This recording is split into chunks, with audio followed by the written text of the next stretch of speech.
Okay. Leo nina muda tena na IBM.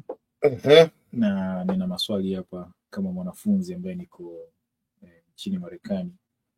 Nafikiria kwamba nitakuwa na kadi za benki labda, au nitakuwa na bank account kwa ajili ya zile kazi ambazo nafanya kwa masaa 20. Ndio. Benki ziko nyingi. Yeah. Namna gani au ushauri gani unaweza kunisaidia ili niweze kuchagua benki ambayo itakuwa ni nzuri? Na masuala mazima ya credit card sijajua kama mwanafunzi unaweza kupata credit card na inakuwaje na mambo yake yanakuwaje. Yeah, au ni maswali ya msingi sana. Huwa tunazungumza kwamba unapofika katika sehemu masuala ya kifedha ni masuala ambayo ni ya msingi. Yanatofautiana nchi na nchi, japo kuna mengine yanataka kufanana. Tuanze swala zima la benki. Mwanafunzi anaruhusiwa kufungua benki. Sasa ili kufungua bank account, maana yake ni kwamba mwanafunzi anaruhusiwa kuwa na social security number, na vile vile kwa sababu ni mwanafunzi ana document kama vile tunaita I-20, au inategemea, kuna wanafunzi wengine wanakuwa na DS 2019 wala wanakuwa under J1 visa. Kwa hiyo unaruhusiwa kwanza kufungua account. Sasa kitu cha kwanza tutaangalia factors zipi ndio zitumie kufungua benki. Sasa unapokuwa unafungua benki kwa mara ya kwanza, ndio unaanza na ni mwanafunzi, wengi hela yako ni dola 1000, 1500, ukienda sana 2000. Kwa hiyo tunapozungumzia benefit ya account moja au benki moja na benki nyingine, wewe haitaweza kukusaidia sana, kwa sababu unakuta kwamba tayari wewe unaenda kufungua tu simple checking account ya kwanza kuanzia. Kwa zile benefit ya account fulani na account fulani nyingi haziwezi kukusaidia sana wewe, au utokidhi baadhi ya masharti. Kwa mfano, unaweza kutoa paniaji, unakuta kuna account inakwambia lazima uwe na minimum balance ya dola 5000 kila mwezi. Sasa uweze kufungua account na mnale pale, tutakuwa na benefit nyingi. Kwa wanafunzi tunachotaka kukiangalia, kitu cha kwanza ni kufungua account ambayo inakuwa haina a lot of service charges. Hicho ndicho kukiangalia. Kumbuka principle kubwa, angalia usio unapoteza hela. Unaona, hata kama ni dola 2, dola 3 hapa, maana service charge maana kuna zinaanzia kwamba ile account ile pale balance inakuwa ni kiasi gani, masharti yake yako vipi. Je, nikienda kwenye ATM ambayo sio ya kwangu wananichaji hela, na kama wananichaji ni kiasi gani? Kwa sababu kuna baadhi ya benki unakuta kwamba benki A yenyewe ukitumia obviously ukitumia kwenye account nani ATM yao hakuchaji hela, lakini ukienda kwenye ATM nyingine na kuchaji. Lakini kuna akaunti zingine au benki zingine wanakuwa wamepartner. Kwa mfano, sizungumzi kama ni the case, chukua labda unaweza baba benki nani US benki imepartner na Bank of America, kwamba wenyewe ukienda kwenye benki hii na wenyewe ukija benki hii hatuchajiani katika mazingira yale pale. Kwa lazima uangalie ni kitu gani. Sasa wewe baada hapo utaangalia, je, mimi ni mwanafunzi nakaa wapi? Kwa mfano, wakati mimi niko mwanafunzi nafanya masters yangu, nilikuwa na jirani sana na chuo, yani nje ya geti la chuo ndio napokaa. Sasa hapo napokaa ndani ya chuo kulikuwa kuna benki 3. Kwa hiyo mimi katika kuchagua benki ya kwanza kuangalia convenience, kwa sababu muda mwingi nitakuwa niko shule, muda mwingi nitakuwa niko nyumbani na niko jirani na chuo. Kwa hiyo siwezi kufungua benki nyingine ambayo inabidi nipande basi au niombe usafiri wa dakika 15, 20, 30 kwenda benki, wakati tayari muda mwingi nitakuwa niko shule, basi naweza kutumia benki ambayo iko shule. Kwa wengi, wanafunzi wengi wanatumia benki ambazo ziko ndani ya chuo katika mazingira yale pale. Lakini hata kama haiko chuoni, basi unaangalia ile convenience, kwamba kutoka mimi hapa napokuepo maeneo mengine napokuepo, nikienda benki na ina cost mimi kiasi gani kwenda benki katika mazingira hayo hapo. Kwa ni zile basic factors za kawaida za namna ile pale. Lakini mwanzoni tunakuwa hatuna option nyingi ya benki gani, zile account nyingi wengi hatuwezi kuzikidhi mahitaji yake. Hiyo ni kwa upande wa normal bank ya mazingira ya kawaida. Lakini sasa umezungumzia swala zima la credit card. Mwanafunzi ambaye tunasema international student anaruhusiwa kuwa na credit card. Unaruhusiwa kuomba kuwa na credit card. Sasa kwa haraka tu, kwa watu ambao wafahamu credit card ni nini. Sasa hii ni mkopo unaopewa unakuwa katika kadi. Sasa kaida katika kadi tuna hizi kadi ambazo tumezoea kusema ni debit card, ambayo ile debit card maana yake ni kadi ambayo ina hela yako umeiweka mle ndani, ambayo iko katika checking account yako. Kwa ukitoa hela mako umetoa kwenye salio lako. Alafu credit card maana ni mkopo benki inakupa, lakini uko kwenye kadi.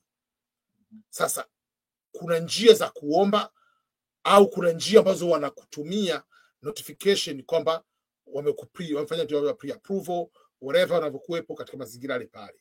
Sasa mtu anaangalia jinsi ya kuchukua au asichukue.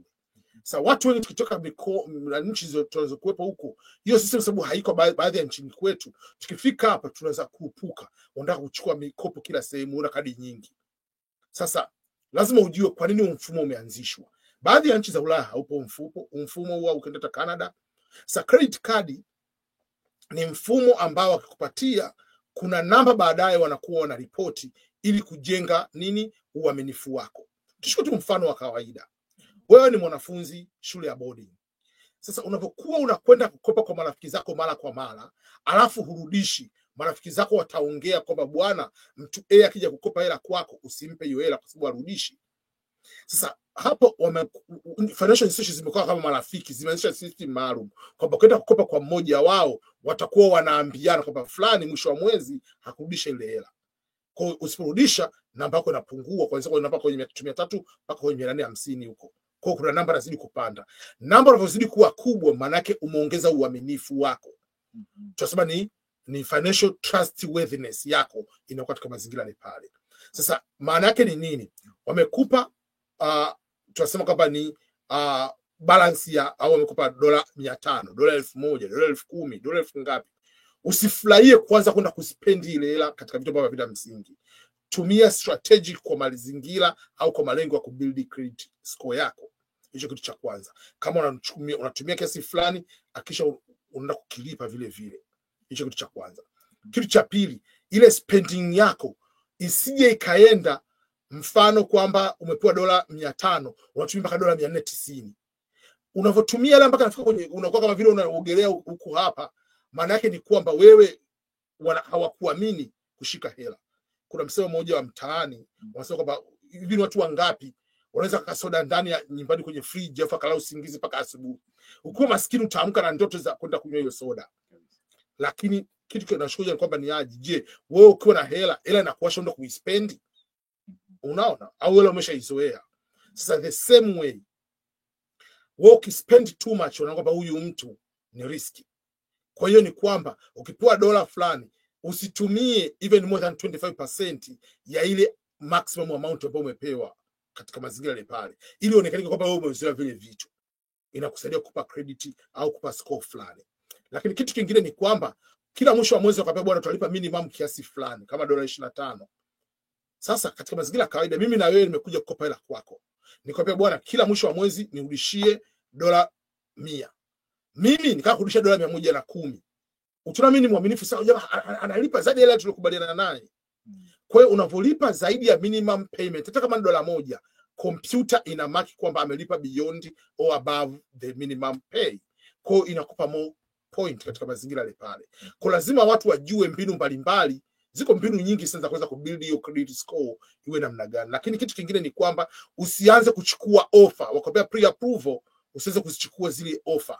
Ukichukua zile offer wanaenda kurani wa credit your security, wanaenda kwenye credit score kuangalia kwa namna gani. Basi ina notify kwamba huyu mtu anataka kukopa kwetu tena, anataka kukopa mara kwa mara, inaharibu sifa yako. Kwa hiyo chukua credit moja ya kuanzia, kama ndio unaanza maximum kwa nazo 2 za kuanzia katika mazingira ile pale. Na mwisho kwenye credit kitu wakifahamike ni hiki hapa.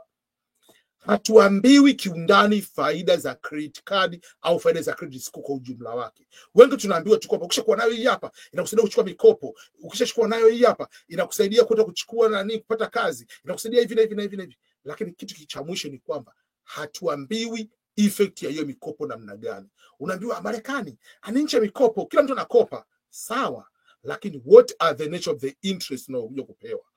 Kwenye masuala ya kifedha kuna kitu kinachoitwa compound interest. Ambapo compound interest kama tu neno compound lilivyo ni kwamba ni double. Umeunganisha vitu viwili. Kwa mfano compound word ni maneno mawili. Unaposema breakfast ni break na fast. Blackboard ni maneno mawili umeunganisha. Kwa hiyo unapokuja kwenye interest inapokuwa compound maana yake ni interest on interest. Kwa hiyo ukija kuchukua mkopo wa $100,000, ukija kulipa unakuja kulipa $200,000. Ukichukua mkopo wa dola 10,000 ukija kulipa dola 20,000 dola 30,000. Kwa hiyo maana yake ni nini? Kuchukua mkopo wa gari, mkopo wa nyumba, mkopo wa shule Kimarekani, hizi credit card zote zinatumia formula ya compound interest. Ndio matokeo kuna ujuto hapa, tunafanya kazi hela inakuwa narudi kule kule, sababu tuna mikopo mingi mpaka unakufa bado una mikopo. Kwa kikubwa ni nini? Tuwe makini sana. Yes, kuwa na good credit na kusaidia kuchukua mikopo, lakini haina maana kwamba ndio kurupuka kuchukua mikopo ambayo utakuwa unalipa compound interest mpaka dakika za mwisho. Ndipo ambapo Albert Einstein anasema kwamba kwa yule ambaye anafahamu nini maana ya compound interest, huyo mtu atafaidika sana, na yule ambaye hatofahamu na hatu apply ile compound interest atakuwa victim, kwa sababu atakuwa anajikuta anawalipa mabenki yale pale. Na kwa ujumla anasema kwamba watu kufahamu compound interest ni maajabu ya 8 ya dunia. Maana yake ni kwamba yanaweza kukusaidia kwa asilimia kubwa sana kama wewe ukitumia hiyo mbinu kuweza kunufaika nayo. Kwa ni jukumu, haijalishi kama ni mwanafunzi, haijalishi unakuja kutembea, haijalishi una green card, haijalishi una raia wa Marekani. The first and foremost thing in America, lazima vile vile ujikite kujua masuala ya kifedha. Na hichi kitu kidogo cha kwanza, credit card implication yake, na kuavoid mikopo ambayo mwanzoni huijui inavyokwenda, inatumia formula gani, wanakuja kukutafuna wewe kwa sababu wanatumia compound interest on you. It is your responsibility wewe kwenda kutafuta sehemu ambazo utapata compound interest on them, na sio wewe kuwa wenyewe unafaidika tu kwako katika mazingira hayo. Tutakuja kurudi kwenye mambo ya compound interest. Okay. Nilitamani kwanza unisaidie kuelewa. Yeah. Kama mtu ndo anaanza kuchukua credit card. Ndio. Na anataka kubuild credit score. Yeah. Inaanzia ngapi? Kwamba kwa sababu mimi ni freshman sasa hivi, sina credit score yoyote, labda je, inakuwa ni 0 au kuna credit fulani wananipa alafu baadaye inaanza kuporomoka au inaanzia fulani? Swali nzuri sana hilo. Kawaida kama sijakosea, the lowest number ni 300. Okay. Kwa hiyo kuna mtiba ndio at the bottom. Haianzi 0 1 2 3, no, inaanza kwenye 300. Kwa hiyo wewe kama ni brand new hapa, baada ya kusema umeanzia positive nini, no, umeanzia on the worst situation, kwa umeanzia kwenye 300. Kwa hiyo unataka kuanza kuibuild taratibu. Unapoweza kufika good, kwa sababu ni mbaya, yani any credit chini ya 600 620 ni mbaya. Kwa walivyoziweka, kwa kuna rangi nyekundu, kuna rangi kama orange kwa mbali, njano, aflet green, deep green. Kwa unavyoanzia, ukianzia 600, hata ukitaka kuchukua mortgage baadaye, makampuni mengi yanataka 620 650 kwenda mbele. Unaona chini pale nyingine kampuni nyingine haikupita mortgage. Kwa hiyo ni kwamba inaanzia kwenye 300 inaenda mpaka kwenye 850 870 kama sijakosea, whatever. Na inachukua muda gani? Kwamba ni kitu ambacho naweza nikatengeneza ndani ya miezi 2? Hapana, ni swala la muda, ni miaka. Kujenga credit ni miaka. Okay. Unaona? Na ndio maana kuharibu ni rahisi, ila kuijenga ni muda. Na ndio maana hata ile history of the credit card inachangia. Kwa mfano mtu mwenye kadi ya miaka 8 inampa more, kwamba wewe umeonyesha uwezo wako mkubwa, consistency. Ni kama vile tuchukue mchezaji kama vile Messi au Cristiano Ronaldo ambao wanacheza na miaka 38 miaka 40, ameonyesha consistency kwamba huyu yuko katika peak, tofauti na kwamba yes Haaland anacheza vizuri, lakini ana umri gani? Miaka 18 19 20, bado hujajithibitisha kama ni mbabe duniani, kwamba je unaweza kucheza miaka 20 ijayo? Unaona? Kwa hiyo the history of the length of the credit, ile kadi inakusaidia, lakini ni kwamba kwa huwezi yes namba kupanda namba 10 15 20 inaweza kaenda within a month 2 months, lakini kujump kutoka yani ile namba kama 50 100 inachukua muda. Unaona? Kwa hiyo ndio maana kwamba unapozidi kupanda, don't do unnecessary mistakes ambazo za kufanya kurudi chini kwa ghafla katika mazingira hayo. Na kwa wafanya biashara, frequency ya business transaction haipandishi credit score. Sasa kwenye upande wa biashara ni tofauti. Kampuni kama kampuni yenyewe kuna system ya credit score yake kama kampuni. Kwa sababu kampuni haitumii normal social security number. Kampuni inatumia namba nyingine, ni kama social lakini ni social kikampuni, inaitwa EIN, employer identification number. Kwa kila kampuni na hiyo namba ndio social yake, lakini individual unaona tuna social security number. Kwa kuna utofauti. Kuna wenyewe makampuni yenyewe yana some sort ya credit yake na individual. Kwa hiyo tunazungumzia ni credit score ni ya individual katika mazingira pale. Na hii credit score individual unavyoanza kampuni itadetermine kama unataka kuchukua mkopo wa kampuni itakuwa determined katika ile pale. Lakini kuna kampuni ambayo ni well established, credit score yako haitatumika katika kufanya decision ya kikampuni ya kuchukua mikopo. Yeah, lakini mikopo kama ya nyumbani tumezoea, unataka kununua gari, utaingia benki, utaomba milioni 5, milioni 10, ukanunua gari. Huku imekaaje kaje? Kwanza kumbuka kule kuna collateral. Kwamba unaweka nyumba, unaweka sijui kitu gani, mshahara kama ni mfanyakazi sijui nini. Huku ni tofauti. Huku kuna good credit. Hata kama sina hela, wakijua una kazi, wanakupa mkopo. Okay. Unaona? Kwa mfano mkopo wa gari, kwa sababu za gari si la kwako, inabaki ni la benki. Usipolipa lina affect credit yako. Usipolipa unakuja kuchukua gari. Unaona? Kwa hiyo ni kwamba wenyewe wanakupa mkopo as long as unajua una means ya kuweza kulipa, kwamba una kazi, yes una good credit, ile credit ita determine interest rate yako kiasi gani au tukopo tusikupe katika mazingira hayo hapo. Lakini na ndio maana hiyo itokea mwaka 2008 ile financial crisis ya Marekani, moja ya effect yake chanzo chake ilikuwa ni nini? Ni kwamba ilikuwa mtu anafanya kazi McDonald's, anafanya kazi $10 kwa saa, anaenda kuchukua nyumba $600 wanampatia. Walikuwa hawaangalii uchumi kazi ya mtu na je hii kazi ina uwezo wa kuweza kulipa huu mkopo. Walikuwa hawaangalii sana hicho kitu. Kwa baada ya pale kulikuwa kuna ndio structures kaanza kwenye masuala nini ya mortgage, na ikapelekea kwa chini kwamba uwezo wa kulipa kama una kazi, lakini vile vile ni kwamba katika masuala ya mortgage down payment imekuwa ni lazima nyumba nyingi mpaka 20-25% uilipe, lakini kipindi cha nyuma kwa hamna. Lakini mkopo wa shule hawaangalii, mkopo wa gari sometimes hawaangalii too much katika mazingira ya pale. Credit card hawaendi kuangalia, unaweza kuangalia tu kwamba je una kazi gani au kama una madeni mengineyo, kuangalia tu uwezo wa namna ile pale katika mazingira ya haraka. Lakini sio kama ule mkopo wa nyumbani unaweka siji nyumba sio unaweka kitu gani, unaweka nini. Watu wengine gari yenyewe umekopa, nyumba yenyewe ni mkopo miaka 30, kitu gani umekopa. Kwa hiyo watu wengine hatuna vitu vya kusema hapa naje hii ni mali yangu kwanza katika umri huu, unless hata mtu ameshafikisha miaka 50 hata 60 ndio ingo ameshamaliza, au unless hata mtu anafanya biashara wamelipa hela nyumba mapema on their own katika mazingira hayo hapo. Lakini mikopo sio kama ile pale, yes ipo collateral, lakini sio mingi katika mazingira ya mle pale, hasa ni mikopo ya kawaida ambayo tunataka kuchukua mali credit card nini sijui gari sijui nini. No, yeah, kwa muda ambao umekaa Marekani na mimi utakuwa na credit score nzuri. Lakini ulianzaje wewe kama wewe? Yani mimi nilianza wakati niko international student. Unajua mambo ya credit score? Nilikuwa sijui chochote kile pale. Mwaka kwanza sikuwa iko na credit score, credit card.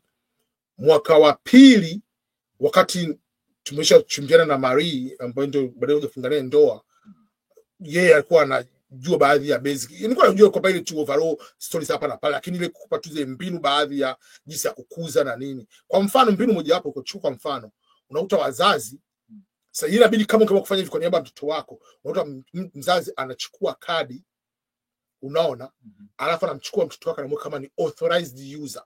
Kwa credit inapokuwa nzuri ya mzazi, maana inakuwa nzuri ya mtoto wake. Kwa mtoto anakuwa anafikisha miaka 18 ana perfect score. Sasa mzazi simboga authorized user form hiyo unaanza kuharibu kulipi, maana inamharibu na mtoto wako, unaona. Au unatopa mke na mme, mke na kadi moja, mme na kadi moja, lakini yule unamweka authorized user huyu, unamweka authorized user huyu. Kwa maana katika kila mmoja anakuwa kama anakuwa ana benefit 2 times. Lakini ni kwamba unabidi uangalie katika. Kwa mimi nijifunza pale mwanzoni nilikuwa naongeza kadi ya $500. Baadaye obviously ma bills ya nani alikuja mambo ya medical mode gani ikadondoka, lakini baadaye nilianza kusema kwamba obviously baadaye unaweza kwa sasa umepata kazi nzuri nini unaweza kuanza kukua. Sija kufikisha yeye 800, sija kufikisha mimi. Yeah. Okay, sasa unafikiri ni vitu gani unaweza kumshauri mtu ambaye ndo kwanza amefika ili asipite kule ambapo ulipita, kuna makosa ulifanya madogo ya hapa na pale? Mtu mpya kabisa, mpya new bay, kama mtu anakuja sasa hivi ana advantage kubwa sana. Kwa nini advantage? Mimi wakati nakuja unakuta social media ndio zilikuwa zinaanza nyingi, yani Facebook ndio imeanza na ilikuwa bado sio Facebook kama inavyokuwa a lot of information. Hakukuwa na WhatsApp, hakuna hizo njia za mbele pale. Njia ilikuwa bado kwenye Yahoo Messenger kidogo, Skype kidogo.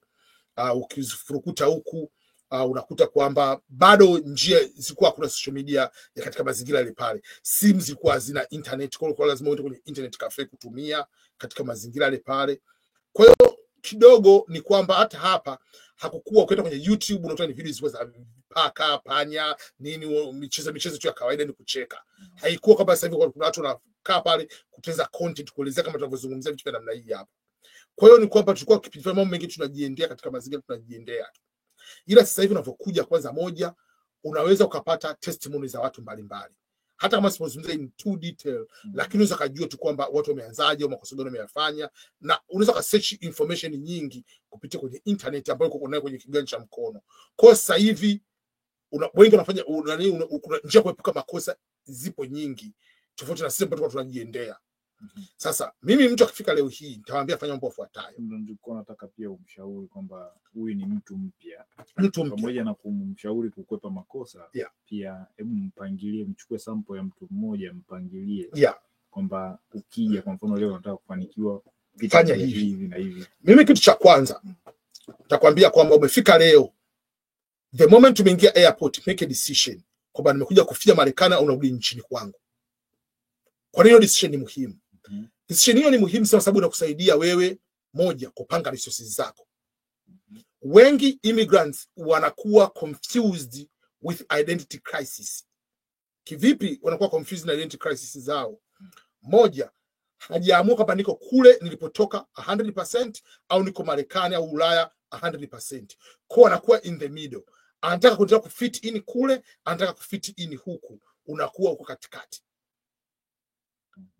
Maana yake ni kwamba unajikuta umefanya kazi hapo, umepiga box lako, umekusanya hela kidogo, kwa sababu leo na akili ya kule, mmoja kafungua kibanda cha nani cha voucher, cha kuuza voucher au nani cha M-Pesa. Ngoja ninunue nianzishe Bolt, Uber. Lakini unasahau kwamba kule, mfano chukua kwa kesi ya Tanzania, mtu mwenye Uber au Bolt akimpa dereva gari kwa wiki anamlipa shilingi ngapi? Anamlipa shilingi 100,000, si ndio hivyo? Ambao ni average shilingi 10,000, 12,000. Mimi nikienda kufanya kazi hapa napata kazi ya $15, ni zaidi karibia 50,000 ya Tanzania. Kwa nini nikupe wewe gari ya wiki nzima uniletee shilingi 100,000 ambao ni hela mimi ningeenda kupiga kazi ni masaa ngapi na kukora yule pale? Sasa kwa sababu wewe uko bado hujafikiria vile, unakuwa uko bado na ile concept ya Tanzania au na mimi ngoja na Uber au na Bolt, unaona kama ni big deal. Lakini unasahau kwamba if you start thinking kama hapa in terms of dollars, na unaweza kuthink katika mazingira yale pale, unaona kwamba you are wasting time. Yes, kama unataka kuinvest you have to think katika highest level, na sio unataka kuinvest kupata faida ya $5 kwa siku. Unaona? Kwa make a decision kwamba niko hapa au niko kule. Resources wise, hicho kitu cha kwanza. Lakini sio resources tu, inapelekea kitu cha pili ni kwamba niamue kusoma program gani. Kwa mfano, mtu kwa mpango kurudi kule Afrika, akaenda kusoma MBA hapa kule ni big deal. MBA Marekani, MBA is not a big deal. Unaona kitu cha pale. Unataka kurudi Afrika afu unasoma nursing. Afrika kule nursing sio big deal, hapa ni big deal. Unaona sasa ile pale. Kwa hiyo tunasoma nursing afu malengo yako ni kwenda kufanya kazi tena Tanzania au Kenya. Fanya kazi ya $300, $400, wakati hapo kibaki unagonga $7,000. Kwa mtu ambaye anataka kufanya kazi au pale. Ngoja utashukuru pale. Yaani my point tu kwamba ukishamake decision itaamua. Hata usema unataka kufanya biashara. Biashara gani? Unazua biashara ya cultural items za kuvaa mikononi au biashara gani? You have to think at the highest level kwamba nimefika hapa au narudi kule. Hilo ndio kitu cha kwanza. Kitu cha pili, ukishafanya decision, then who should be your friend? Rafiki yako ni nani? Hiyo kila immigrant should be your friend. Tunajisahau sana. Unafika hapo unadhani kila Mwafrika ni rafiki yako. Mbona wakati uko Kenya, mbona wakati uko Tanzania, mbona wakati uko Uganda, mbona wakati uko Kongo, wa Kenya wote sio rafiki zako? Watu wa mkoa wa Kilimanjaro mbona sio rafiki zako? Kwa hiyo mimi na kutoka Tanzania tumaanisha we should be friends. Sasa tunataka Marekani. It's a hard truth but that's the reality. Na ndio maana watu wengine wanakuwa disappointed hapa kwa sababu unakuja hapa unadhani kwamba ni mwenzangu kutoka Afrika kisa mnapiga sasa za Arsenal basi mnasema ni marafiki. kisa wote mnakula chapati. No, yes, we can meet, we can hang out, but you should not be friends. Atatokea katika hao marafiki, hao wachache wapo toko nao toko marafiki, lakini don't forget kwamba kuna marafiki, lazima una marafiki wazawa. Si Muingereza anatoka panda kuishi Tanzania, anaenda kuishi Kenya. Ili ufanikiwe lazima uwe na marafiki wa kutoka ile nchi, wakupe mbinu. Kuna vitu vingine viko kwenye vitabu. Wewe umesoma tu bwana, unajua ukifika Marekani ni hivi na hivi na hivi na hivi na hivi. Tumevisoma hivyo vitu. Lakini kuna vitu vingine they are not in the books. Lazima ujione mwenyewe. Asimu umesoma political science Marekani, unaanalizi politics za Afrika. Hivyo unazungumzia zile rushwa kwamba au kuna uchawi kwamba ukifika tunakwambia bwana tunakuloga usiibe kula. Kuna vitu vingine havizungumziwi katika political science. Kwa lakini ukifika hapa jichanganye na wazawa wa aina mbalimbali. Kwa kuna marafiki immigrants wa sio tu nchi yako. Wewe kutoka Afrika, kuna rafiki kutoka Asia, kutoka Latin America, kuna marafiki wazawa katika mazingira ile pale in different field. Unataka kuwa engineer, marafiki zako wote hamna hata mmoja engineer, ili weje kuwa na marafiki wanamlele. Kwa hakikisha kwamba marafiki unaona create watu ambao unaweza kaamini nao wakakupa good advice na wewe ukazima kuziimplement baadhi yake. Kabla uende kwenye point nyingine. Hapo kwenye marafiki hapo, changamoto na field tunayopata kubwa ni kwamba tunatoka kwenye nchi ambazo sio English speaking countries. Kiangalia mfano kama East Africa, lugha tunatumia Kiswahili. Ndio. Kuna muda ukija ukiongea na wazawa ni kama hawakuelewi muda mwingi. Hayo sio tatizo. Ndio tatizo basi hilo hapo.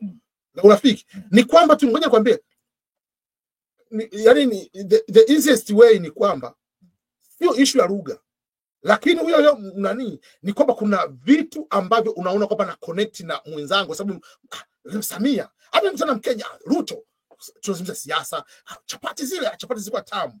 Unaona ni rahisi ku connect katika mazingira yale pale. Ndio sababu kubwa ni ile pale, issue sio lugha. Lakini hata kama asipokuwa mtu wa lugha moja, ukakutana West Africa, mtapiga soga wale kutoka Nigeria, Spaigo, Talibo West, mtaweza kupiga tuseme mama mpira. Kuna vitu vinavyo connect kama Afrika. Sikataa hivyo vitu. Lakini we should not hizo just from being from the same region doesn't mean that kwa lazima muwe marafiki. Ile true friends. Unaona? Lakini hata hawa hapa sio sababu tu ni Marekani basi lazima ni rafiki yako. No. Ni kila nani utakuwa marafiki zako. You have to click na mtu fulani. Haijalishi kwamba ni nani, hata nyumbani katika familia kaka zako unaweza kuwa na kaka 10, mmoja ndio unaclick naye zaidi kuliko wengine. Kwa katika mazingira na mle pale. Na hapo uongeze tu kitu kingine ni kwamba tumezoea tukiwaona hawa wenzetu kule nyumbani. Unajua wanajua kila kitu. Ndio hivyo. Hapa hata mtoto mdogo wa miaka 10 unaona kama vile anajua kila kitu.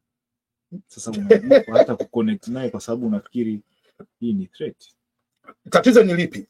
Tatizo ni kwamba watu wengi especially sisi wa Tanzania, sisi mzima mataifa mengine wa Tanzania, tunadhani kwamba kujua Kiingereza ni usomi. Kiingereza sio usomi. Kiingereza ni lugha sawa sawa na Kihaya, sawa sawa na Kiha, sawa sawa na kilugha kingine chote kile pale. Ile pale basi kwa sababu unadhani kwamba mimi nikiongea labda broken au nikiongea na accent fulani basi ni kwamba mimi wataona kama mimi sijasoma. Hicho kitu cha kwanza. Kitu cha pili ni kwamba tuna confuse kati vitu viwili, accent versus grammar. Wengi wetu tunajua Kiingereza vizuri, grammar ni nzuri, lakini kwa sababu unakuwa na accent ya Kiafrika unajiweza kujishtukia kwamba mimi siongei kama Beckham, mimi siongei kama Biden, mimi siongei kama Rihanna, basi mimi sijui Kiingereza. No, hiyo ni accent, sio lugha. Sio ile pale. Kwa hiyo tunaweza kuogopa ile pale. Kitu kingine tunadhani kwamba kila mzungu lazima ajue Kiingereza. No, unless otherwise ni mtu kutoka katika English speaking country. Mfano, chukulia mfano Cristiano Ronaldo, ameenda Uingereza hajui hata neno moja Kiingereza. Interviews anafanya kwa Kireno. Hata sasa akiongea Kiingereza anapiga hapa na hapa maneno mengine hajui maneno gani, hata neno science, biology na hajui mengine. Ni vitu vya kawaida, lakini kwa sababu ni communication, akiongea unamuelewa, tumshukulia poa. Lakini sisi tunaogopa kwa sababu tumechukua pale haji infidelity kwamba kiongea nimekosea lugha ndio kama mimi sio msomi. No, ile ni lugha tu. Mbona hao wenzetu wakija kula wakikosea tunawasaisha, maisha yanaendelea. The more unavyotoka nje, the more unavyotoka ku practice, ndivyo hiyo hapo. Kwa mfano, mimi nimesoma seminari, yes, kwa jamii najua Kiingereza, lakini ilikuwa ni more bookish kwa sababu kule East Africa au nchi zetu tunajua more kuandika, hatukiongei fluent kama saa nzima mfululizo. Kwa hiyo tulivyokuja hapa, yes, inachukua muda ile pale. Na changamoto ya kwanza, upigiwe simu afa anadondosha ni Black American. Panakuwa patoshi hapo. Lakini kitu kingine ni kwamba the more unavyoongea ndio the more unavyoongea ile pale. Wewe unashangaa kuna mtu mwingine, umekaa Marekani miaka mingapi, mbona unaongea Kiingereza hivyo? Grammatically sijakosea. Issue ni kwamba mimi siwezi kujilazimisha kwanza kujifanya yo. No, wewe sio mimi, wewe ni unafiki. Accent kitu kingine. Kwa kuna kitu kama cha namna ile. Kwa watu wanachanganya hivyo vitu, na hiyo hata kwenye kazi unakuta kwamba kuna mtu mwingine akaenda makazini anaogopa kujichanganya na watu wengine, si lugha, si wanadhani no. Within Marekani hapa adondeke mtu wa New York aongee kachukua mtu wa West Virginia. What unaongea nini? Ongea hata elewani humu ndani, wenyewe wamezaa humu ndani. Humu ndani kuna accent tofauti. Ukienda mtu wa Louisiana anapoongea na mtu wa Boston akiongea accent yake unasema, "Oh man, huyu jamaa anaongea vitu gani?" Unakuwa kuna accent tofauti ile within humu ndani. Vile vile kuna issue mtu usomi na kutokuwa msomi. Tuchukue kwa mfano Kiswahili. Aongee mtu wa Arusha na aongee mtu wa Dar es Salaam, ni watu tofauti. Kwa aongee Black American wa kijiweni, wale wa ghetto, na Black American ambao amesoma mpaka degree, wanaongea lugha mbili tofauti na wenyewe kwa wenyewe. Kwa hiyo issue ni kwamba tuchukue, ukifika hapa wewe ongea, asipo kuelewa atakwambia unamaanisha nini. Sasa usichukue kwamba hajanielewa basi mimi ni fala. No, ni just lugha. Hajakuelewa yes. Unaona, mimi mwenyewe na mke wangu anaweza kaongea kitu mimi sijamuelewa, mimi kaongea kitu asinielewe. That's the life. Yeah. Sasa tuende kwenye point ya 3. Ulikuwa unampangilia baada ya marafiki. Sasa ukishachagua marafiki. Sasa point nyingine kutaka kuweza kufanikiwa katika hizi nchi ni kwamba usichukue muda mrefu sana kufocus kitu kimoja, hasa cha immigration.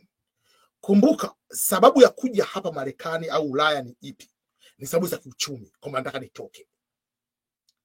Lakini tunapofika katika zile nchi tunarudisha masuala ya kiuchumi nyuma, tunaanza masuala ya immigration, uhamiaji, kwamba lazima nipate papers, which is a good thing. Lazima upate papers to survive. Lakini wakati unasema ngoja nikachukue paper nipate zile paper, unajikuta kwamba unatumia nguvu kubwa sana, sometimes miaka hata 5. Lakini wakati unatumia ile miaka 5, miaka 6, miaka 7 mpaka upate papers. Je, do you take time kujua uchumi, fedha inatumikaje katika ile nchi? Wengi hatufanyi hivyo. Kwa sababu unajiamini kisaikolojia kwamba mimi bado sijakaa hapa permanently. Mpaka nikipata permanent residence ya hii nchi, nimepata PR ya Canada, nimepata green card ya Marekani, nimepata sijui nini whatever, ndio unaweza kusema ndio nimesettle. Sasa umeshakaa miaka 10 hapo tayari. You have wasted 10 years kuja invest hata senti moja. Ila unapokea yote ile pale unatumia na unatuma nyumbani umesikilizia. Kwa miaka 10 imeshapita, 12 imepita, ndio unaanza hivi nikitaka kuichapa inakuaje? Kwa you are too late. Kwa hiyo peleka immigration and the financial understanding of the country, financial education, financial literacy should go together at the same time. You need to know ukitaka kununua nyumba inakuaje. Nikitaka kuweza kuwa na cash ya kutosha inakuaje? Nichukue nyumba bila mkopo. Je, nikitaka kuanza kuinvest, what are the retirement system of this country? Je, utofauti wa hii hapa na kule tulipotoka ni upi? Banking system ziko vipi? How do they change the interest? Credit card, credit score inakuaje na inaffect vipi mimi? Unaona? Je, hawa matajiri, what are the key issues wanazozifanya wenyewe kwa matajiri? Umesoma vitabu vingapi vya kiuchumi vya watu wanajua ile nchi? Umeangalia video vingapi? Wewe ukiangalia video unaangalia video za nyumbani kwenu, na video katoa single mpya. Diamond kaenda Ghana kwenda kuimba kwenye birthday ya mtu. That's what we are thinking about. Lakini how many times unaangalia videos Elon Musk anatoa journey yake? How many times unaangalia documentary ya masuala ya kifedha? We don't invest on that one. Kwa hiyo ni sababu nyingine kwamba inabidi tupeleke immigration and finance at the same time, at the same pace from day one. Lakini tumezoea muda wa kusoma hatuna, muda wa kuangalia video ndefu hatuna, mtu katika hali kama hiyo anaweza akafanyaje? Uzuri ni kwamba kuna vitu vingi siku hizi. Moja, mfano tu haraka haraka tuchukulie tu, kuna uko unafanya kazi, kuna baadhi ya kazi zingine unakuhusu kuvaa headphone, lakini usiweke masikio yote mawili, ili kama ikitokea forklift, kama uko warehouse au kama unafanya kazi kwenye ofisi zingine unakuhusu kuvaa headphone. Sikiliza audiobook, katazwi. Unaona? Chukua kitabu katika PDF play, hiyo nasikika ile pale. Unapika, sikiliza podcast wakati ina play pale, wakati unapika unasikiliza. Lakini sikiliza, kuna vitabu vya lugha mbalimbali. Kwa mfano mimi nimetoa vitabu hivi hapa. Hichi kitabu kinaitwa Smart Money Moves for Immigrants in America, from paycheck to prosperity without these financial mistakes. Inasema kama ni the simplified guide to navigate finances and retirement in America without costly mistakes. Sasa kuna makosa mengi sana tunayafanya. Kwa hiyo kitabu kiko specific kwa immigrants katika mazingira hayo hapo. Lakini kimeandikwa Kiingereza, Wewe ni Mswahili, Kiswahili chake kiki hapa. Kwamba kustaafu kifedha, ustaafu Marekani au Afrika. Lakini hata kama uko Ulaya, principles nyingi zinaendana vile vile. Usifanye makosa yaliko mundani. Na ukiangalia kitabu, the first mistakes inazungumzia kitabu ni mistake gani? Mistake ya kwanza inayozungumzia, unaona, kina chapter ya kwanza nasema ni nchi mpya, sheria mpya za fedha. Ndio maana yake ile pale. Tunapozungumzia wahamiaji wanapowasili katika nchi mpya, kosa la kwanza ambalo wengi hulifanya ni kushindwa kufanya uamuzi wa msingi. Je, wamekuja kuishi hapa Marekani kwa muda au muda wa kudumu, au wanapanga kurudi katika nchi yao ya asili? Hili ni kosa kwa sababu kutokufanya uamuzi thabiti kunasababisha hali ya kuyumba. Mtu anakuwa nusu hapa Marekani na nusu kule Afrika bila mwelekeo. Unaona, kwa inaanza hichi kitabu kimekuelezea haya tunazungumza yote yako Kiswahili mundani. Sasa iko hivi, mimi kama najisikia kuumwa ndani ya mwili wangu, ndio uwezi kuniambia nikasome kitabu kwamba nijue huu ni ugonjwa gani, nijue ni tiba gani. Ndio maana kuna madaktari kwamba nitamuona daktari fulani, nitamuona. Sasa huu muda wa kusoma si ndio muda wa kusikiliza zile video, sijui video gani au podcast ipi nisikilize au nifanye vipi. Na unaweza kusema uka confused, kila mtu anazungumza kwa kabisa. Sasa hebu tusaidie. Sasa katika mazingira hayo hapo, ndio maana kuna wataalamu ambao unaweza kukaa nao chini waka break down everything for you na wakupa sources ni zipi. Kwa mfano mimi hapa Marekani kuachilia kudili masuala ya immigration, ambao katika masuala ya immigration maana yake tunazungumzia bwana, unakuja hapa Marekani au unakwenda Canada, unakwenda si Ulaya, unaenda katika hizo nchi. Ili uweze kufanikiwa, kuna watu ambao wameinvest kupitia hizo taarifa, wameinvest kila kitu na kupata leseni. Mimi nina leseni ya masuala ya finance. Nina uzoefu over 16 years wa masuala ya kuanza maisha hapo ugaibuni na kuweza kufanikiwa. Kwa hiyo mtu ambaye yuko Marekani au yuko Canada, kwa sababu sina leseni za hizo nchi zingine, huyo mtu ana uwezo wa kufanya mazingira ya kufanya meeting na mimi. Huwa ni free of charge inapokuja kwenye meeting ya finance, kwa sababu hiyo ni key issue. We don't play with that one. Kwa mtu anaweza akapata one on one meeting, free consultation na mimi ya masaa 2 bila kulipia. Sasa anafanyaje? Anaenda kwenye website yangu, ambayo ukienda kwenye website ya ebmscholars.com/finance utakutana na form pale, utaijaza hiyo form. Mimi nitakuja baadaye kuwasiliana na wewe kufanya meeting. Au ukienda kwenye ebmscholars.com kuna sehemu inaitwa financial education, ukiklik pale itakuja utajaza ile form. Maana yake ukijaza ile form, maana yake mimi na wewe tutakaa chini, tutaongea malengo yako ni yapi, umetokea background gani katika mazingira haya hapa. Then tutakupa mazingira Marekani yako namna gani, how people are becoming successful katika hii nchi, makosa yanafanyika wapi, na wewe unapotaka kwenda ufanye nini katika mazingira yale pale. Then you make a decision ambayo itaweza kusaidia wewe na familia yako kwa ujumla wako katika mazingira hayo. Link utaipata kwenye description, ambayo ni ebmscholars.com/finance. Lazima upo Marekani au Canada kupata free 2 hours one-on-one consultation on financial education na mimi bila usumbufu wote pale. Tuendelee na ushauri uliko unaendelea. Haya, kosa lingine sana ni lipi ambalo watu wanalifanya wakifika hapa? Umefika katika hii nchi. Baada ya kufika hapa, unaanza kufanya maamuzi ya kwamba niko hapa, lakini your brain is not here in America. Unavyosema your brain is not here, inamaanisha vitu vifuatavyo. Unaenda kununua kitu fulani, hivi ni shilingi ngapi? Kila kitu unatafsiri kule. Lakini unasahau kwamba unalipwa hela ya hapa, uishi maisha ya hapa. Ukianza kuconvert kila kitu kwa upande wa kule, kuna faida na hasara zake. Hasara unakuja kukuta ni hii hapa. Unaweza kuanza kuridhika mapema kwamba mimi napata $2,000 kwa mwezi, hiyo ni milioni 4.5 ya Tanzania, milioni 5 almost. Kwa utaridhika vile kwa milioni 5. Je, lakini katika context ya hapa cost of living, je, hiyo $2,000 inakutosha? Unaridhika na $2,000? Kwa hiyo kama bwana mimi nafanya kazi saa moja $15, hii karibia shilingi 45,050 hapa kitanzania. Kwa hiyo unafikiria unawaza kitanzania, kwa hiyo unaenda kulala masaa yote, kwa sababu ile pale inapunguza hasira. Unaona? Kwa hiyo unapokuwepo hapa, take your time to invest your mind hapa.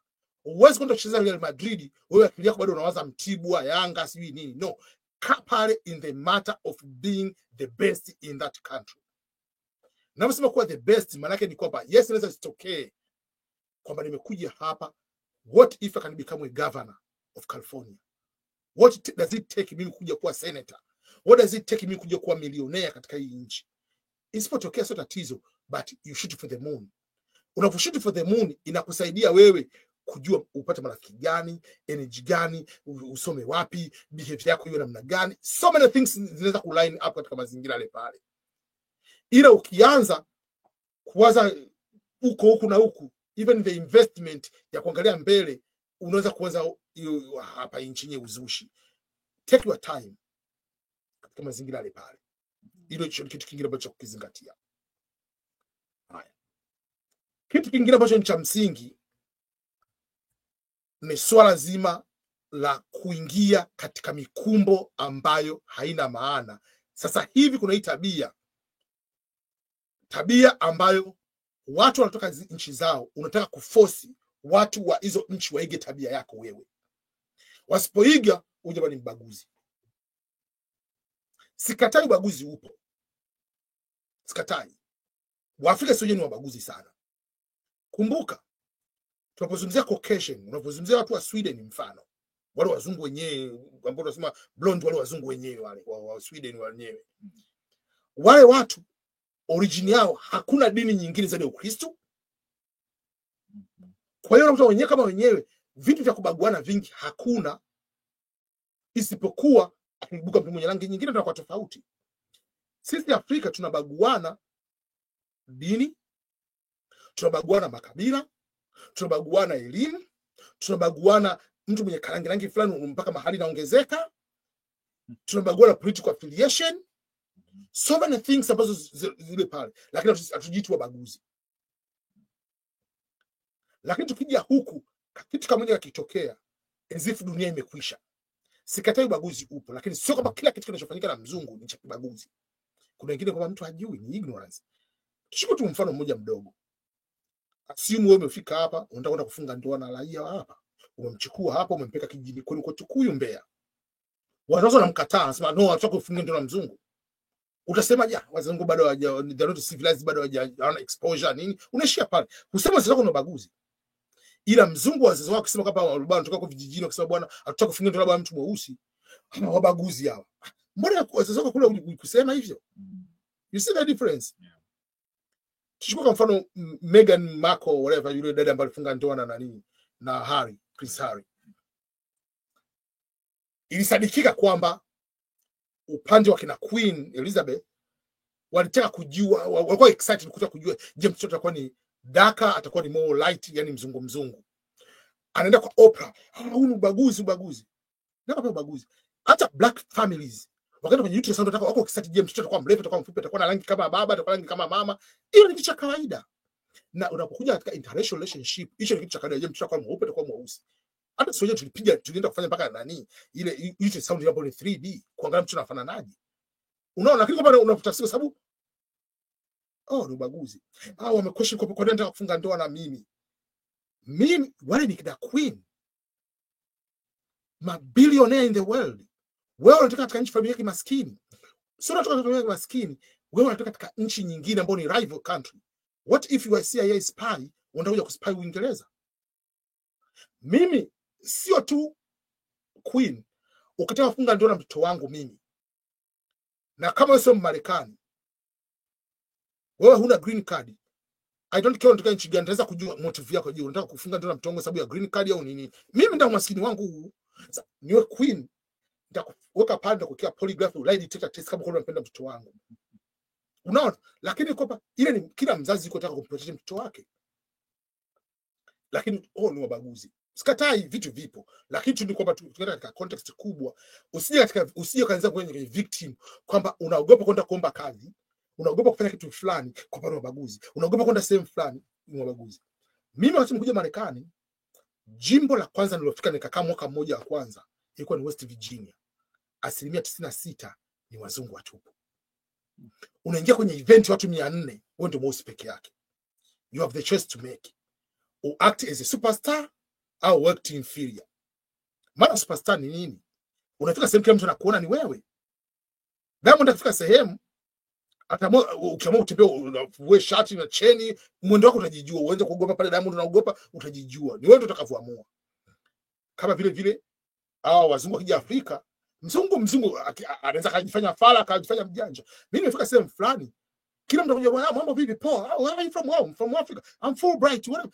I have confidence at the peak of Mount Kilimanjaro hapa. Kwa mimi nikifika pale, ile peak langu ile pale, au jamaa, I get new friends or whatever. Lakini ukifika pale kwanza kuact kama swala, utakuwa swala. Ila ukifika sehemu inategemea unavyo act. Kwa wewe sometimes is the matter of perception. Chukua kwa Kiswahili, nikwambie bwana, wewe mbwa kabisa, mbwa koko wewe, inauma vya hata.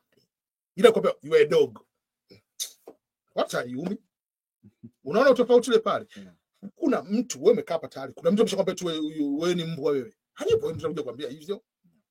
Unaona? Sasa unaweza ubaguzi. Sijakataa upo, lakini kule Tanzania mtongoze msichana mzuri. Toka pande kichefuchefu na kutemea mate au unatema mate chini. Afanye hivyo mzungu. Utaenda kuandamana CNN kwa sababu mbaguzi. Yeah. Kwa anyway, my point ni kwamba yes, ubaguzi upo, lakini is not everything ni ubaguzi. Angalia hiyo hapo. Lakini katika hiyo swali hapo, twende kwenye kupambana kiuchumi. Sometimes ukiwa maskini ni kama vile ukiwa maskini, unaona kila mtu ni mnyimi. Kwa unakuwa maskini, sometimes unaweza kuwaza kila mtu ni mbaguzi, kila mtu ni mbaguzi, kila mtu ni mbaguzi. Unaona? Kwa sababu nini ile pale? Kuna video moja dada mmoja aliposti, African American black whatever, kwamba unajua ukienda kuomba nyumba wa black wengi tunanyimwa nyumba kwa sababu wanajua ukiweka tu social yako wanajua ni black. Akatoa ushahidi tu, black people ukienda kuweka social yako ni zile namba za mwisho hazigawanyiki kwa 2, wewe ni black. Hii imetoka, mimi nimeshaona social za watu wengi ambazo zinagawanyika kwa 2 ambao ni black. Sema kutafuta justification tu kwamba na hata kwenye Twitter leo nimepost, kuna mtu alikuwa amepost nikai forward. Dada mmoja ilikuwa ni panel kwenye CNN sijui wapi, ni mnene mweusi black American, analalamika kwamba diet kwa sababu ni mnene kwa sababu ya ubaguzi, kwamba diet za kibaguzi ndio maana hawezi kulose weight. Yaani kwamba kila kitu sasa hivi ni ubaguzi. Ni kama vile si Afrika kwamba kila kitu kitokea yes tulitawaliwa na wakoloni. Mkoloni anakuzuia vipi wewe sasa hivi kufaulu darasani? Mkoloni anakuzuia vipi wewe kwenda kukimbia Olympic? Anakuzuia vipi? Let's not take excuse. Njoo hapa compete. Compete mambo yataenda vizuri. Yeah, umezungumzia kuna kitu umegusia hapo cha mambo ya nyumba. Nikasema nikuulize swali moja hapo kwamba mtu anataka kutafuta nyumba. Yeah. Kuna vitu vingi vya kujifunza tofauti na elimu ya finance. Kuna vitu vingine vingi sana vya kujifunza kama umeshaamua akili yako ni hapa.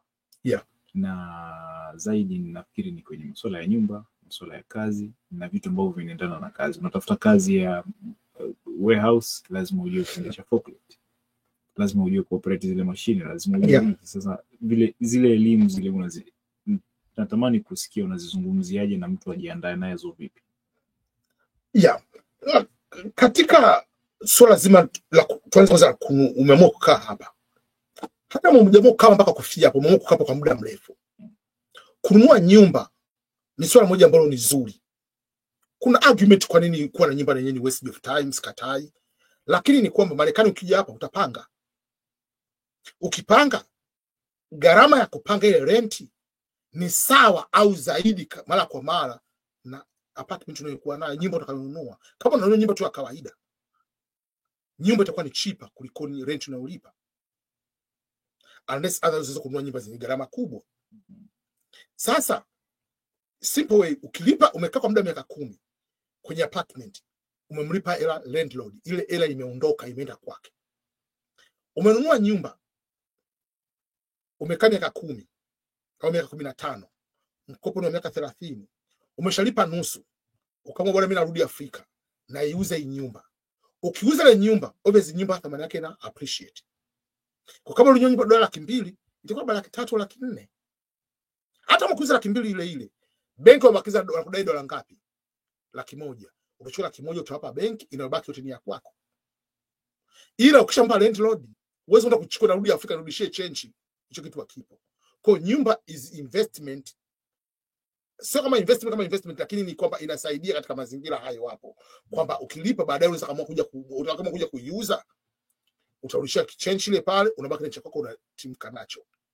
Hicho kitu cha kwanza.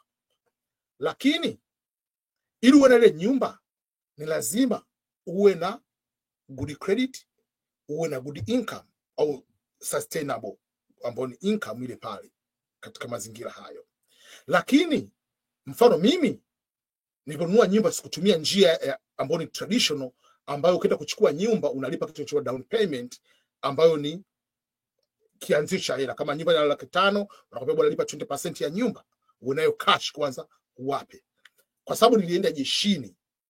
Ukiwa mwanajeshi hapa unapewa kuna mkopo unaitwa VA home loan ambao ni Veteran Affairs Home Loan. Wewe kama veteran maana yake ni kopa serikali na kukingia kifua kwamba huyo mtu hana haja kulipa down payment, anaenda kutetea nchi yetu. Kwa hiyo mimi nyumba nilolipa hapa baada ya kulipa 20% nilipa $1,000 ambayo ilitumika kama inspection, na hiyo $1,000 ikaenda kusaidia masuala ya usafi wa hii nyumba kabla tujahamia. Kwa kuna utofauti ile pale. Kwa hiyo unapokwenda katika kila kitu unataka ukifanya, angalia kwanza ukiongea na wenyeji au ukiangalia utaratibu na kuaje. Kwa hata kwenye kazi ni kwamba let's say unaamua kwenda kufanya kazi. Kitu cha kwanza, ondokana na ile mindset ya kule kwamba kazi lazima nivae tie niende ofisini. Kwa sababu hapa Marekani kufanya kazi ya benki kama benki teller unaweza kulipa $13 kwa saa au $15 kwa saa. Unaweza kulipa hela ndogo kuliko mtu anayefanya kazi kwenye warehouse. Mtu anafanya chukua kazi damu, anachukua damu hapa mkononi, anaita phlebotomy mist whatever. Anafanya kazi, anafanya kozi ya wiki 2 wiki 3, analipa $20 mpaka $25. Lakini wewe unafanya lazima nikakae kufanya kazi benki $18. Kwa usije ukafanya kazi hapa kwa kupenda sifa za kijinga. Kufanya kazi kama air hostess ya kwenye ndege domestic, sizungumzi international, domestic ni kazi ya $15, $18, $20, $21 kwa saa. Sasa je, uko tayari kufanya ile kazi au ngoja mtu mwingine angalie kwamba ngoja nikafanye kazi ya kuwa truck driver au niende kuwa lawyer au nikawa dental assistant. Dental assistant analipwa hela sawa, sometimes bwana lawyer. Anaendesha truck za UPS analipwa zaidi ya mwenye degree ya nurse. Mtu fundi mabomba hapa analipwa zaidi au anameki hela sawa na karibia profesa wa chuo kikuu. Fundi umeme hapa ana certification tu ya umeme. Kwa tunataka sifa za kijinga kwanza. Tuanzie wapi? Maana yake zimekuwa nyingi. Sasa uanzie wapi? Kinachoanzia kwanza moja, ondokana kwamba lazima nifanye kazi kutokana na mazingira ya Tanzania. Lazima nifanye kazi ile ya tai. Mimi interest kwanza anza na kile unachokipenda wewe ni nini? What do you like? What is your passion? From your passion then angalia what your careers iko pale. Kwa sababu hapa ni rahisi sana kuwa depressed. Sasa kwa mfano, yes, mtu anaweza kusema bwana unesi unalipa vizuri.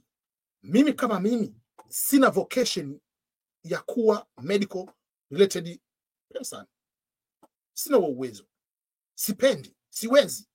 Kwa sababu tujilazimisha mimi niende kufanya kazi hata kama kulipa saa moja $100. Unaona? Kafanye kazi kwanza. Yes, tunataka hela, lakini angalia katika zile profession vile tunavyopenda, profession zipi ziko mle ndani. Angalia wapi? then mle ndio, sababu in the end unaweza professions zingine zitakaji uenda kuzisomea zaidi au kuchukua certification fulani zaidi. Sasa unaenda kuchukua certification ambazo ni kwamba baadaye utaje kuzitumia.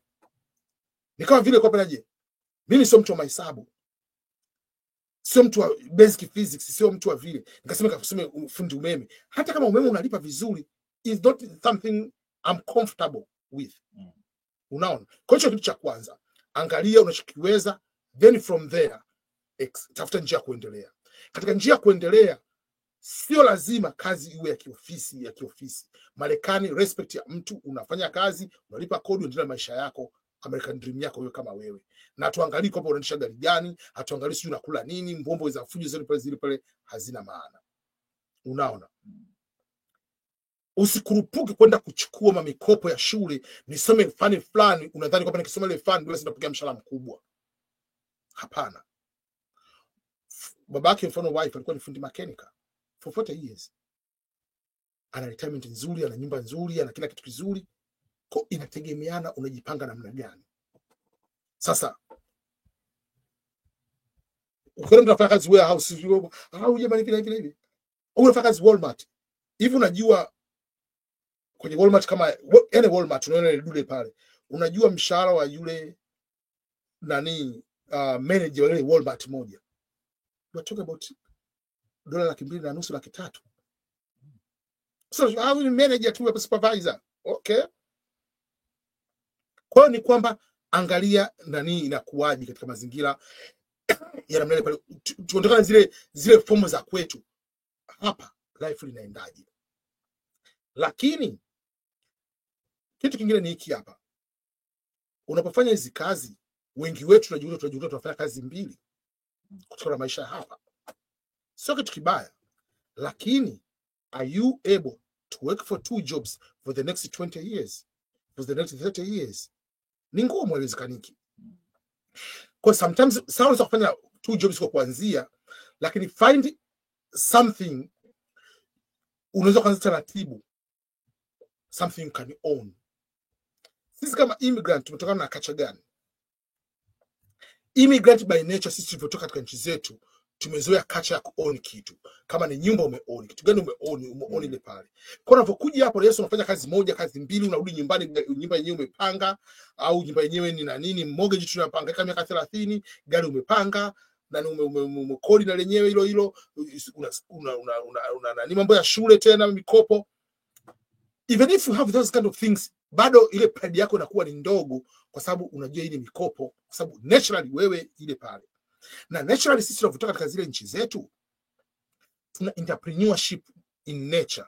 Kutokana na mfumo wa biashara alikuwa mikubwa sana. Mtu anafanya kazi lakini anafuga kuku, anafanya kazi anafuga nguruwe, anafanya kazi anafuga ana bustani au ana maparachichi, ana vitu gani. Lakini hapa kwa sababu huna vile vitu, unajikuta unafanya kazi. Lakini at the same time find another something, kwamba je, what kind of investment should I do on the side? Sio unafanya biashara, lakini what kind of investment can I do? Kwa sababu usikizibapo unajikuta unafanya kazi muda kusoma unafika huo hapo, au unakufa mapema, unajua ustafu umeshajichokea vya hatari. Hata ile ya kusave ya kwenda kukaa kwenye nyumba za wazee unarudi Afrika na ndala tu. Kwa hiyo kitu kingine ni kwamba hakikisha kama unaweza ukaanzisha kama ni biashara fulani, kama ni investment fulani, don't wait kwamba unakuwa tu paycheck una save kwamba unaona ile pale. Ukifa ile pale familia yako inabaki na kitu kile pale, wanakureplace kazini. But what do you create for your family? Create a blueprint of ownership something. Kama una mtoto ambaye unajua mtoto baba anapenda ufundi, baba ufundi fulani, better fanya mazingira, kufungua kampuni hiyo ya kifamilia, aanze yeye na unampa supervision katika mazingira ile pale. Find something ambayo inaweza kusaidia ni one or another. Unaona? Kwa hiyo huo ndio msimamo wangu, kwamba kazi sio, it should not be traditional, kwamba kwa sababu nisoma sociology lazima nifanye kazi social work, nisoma kitu fulani ni hivyo. Unaweza kaja hapo Marekani ulisoma history, geography and English, kama kuja kuwa doctor, you are allowed. Nobody is going to stop you from becoming a doctor. Yeah. Ila kule hatuwezekaniki. Umesoma engineering kuja Marekani unataka kuwa lawyer, utakabidi kama lawyer. But si kwa sababu yes utaangalia na maslahi, lakini je, unapenda kile kitu? Kwa sababu zakaja hapa unataka kuwa lawyer, huna public speaking skills, utapambana vipi mahakamani? ndio hapo. Yaani ushauri wa jumla wa mwisho kwa mtu anayekutazama.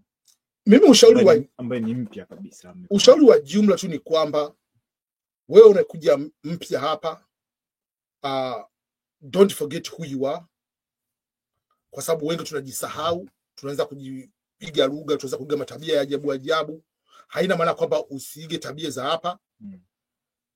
Ni kwamba chukua mazuri ya hapa, matabia mazuri ya Afrika tuyachukue, matabia mabaya ya Kiafrika tuyaache katika mazingira hayo hapo. Ukibahatika kuishi permanent katika hiyo nchi au umekaa muda mrefu katika hiyo nchi, usidharau waliobaki kule kwamba kadhani wenyewe wameshindwa kuja. Kuna watu wengi wako kule wana maisha mazuri na hawataki kuja huku. Kwa kila mtu ana ndoto yake. Wewe furahia ni ndoto yako, umekuja ugaibuni, ila usijione kama ndio bora kuliko ni wao katika mazingira hayo hapo. Kitu kingine ni kwamba jiandae zaidi katika future yako from day one. Anza kuwaza ukistaafu na kuwaje. Retirement systems katika hizi nchi ni different ball game na nchi zetu za Kiafrika. Na ukienda mfano hivi vitabu viwili, either cha Kiingereza au cha Kiswahili, vinaweza vikakusaidia sana. Cha Kiswahili, kustaafu kifedha Marekani au Afrika, usifanye makosa haya, kitakusaidia sana. Au cha Kiingereza, Smart Money Moves for Immigrants in America, from paycheck to prosperity without these financial mistakes, ambapo ukienda kwenye Amazon kaandika Ernest Makulilo, hivyo vitabu vitatokea pale. Ebook ukitaka hii hapa hardcover paperback unavipata. Lakini kwa mtu ambaye tayari yuko Marekani au mtu yuko Canada, anaweza akafanya kitu kimoja, akapata free 2 hours one-on-one meeting na mimi, tukajadili masuala ya finance na kupeana asira na kupeana mbinu za kuweza kuanza. Haijalishi umekaa muda mwingi Marekani, sababu unaweza kama umekaa miaka 10 hujachelewa. Kikubwa ni kwamba take action as soon as possible. So ukienda kwenye website yangu ebmscholars.com/finance utakutana na form, ijaze ile form, mimi nitakuja kusaidia kuweza kufanya meeting na wewe. Au ukienda kwenye ebmscholars.com kuna sehemu kwa financial education, ukifika pale utakutana na form hiyo hapo uweze kuijaza.